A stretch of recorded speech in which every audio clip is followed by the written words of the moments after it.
We need to have a very important conversation about the President, the Senate, Congress, and every politician in regards to gun control.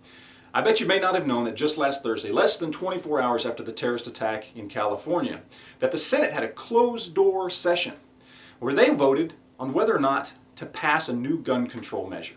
A measure that would have made it to where if you were on a no-fly list, you can no longer buy firearms. In fact, this is something they want so bad that even the President talked about it in his speech Sunday night when he discussed terrorism in this country. Now on the surface you may think, well, that doesn't seem like a bad idea, right? If you end up on a no-fly list because you're suspected of terrorism, you don't get a gun.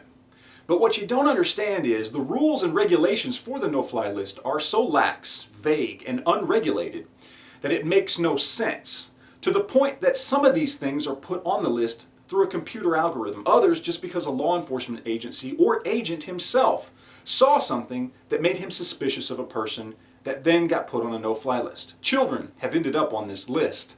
People who simply tweeted something out or posted something on Facebook or made a YouTube video have ended up on this list. So it's not just because you're suspected of terrorism or because you flew to a Middle Eastern country in the last year. No, almost anything nowadays can end you up on a no-fly list. And if this measure would have passed, which fortunately it didn't, your tweet could have meant that you no longer have your gun rights. Now, as I said, it did not pass. It failed 47 to 50. 2 votes away from passing. 4 Republicans, including John McCain, actually voted for this measure.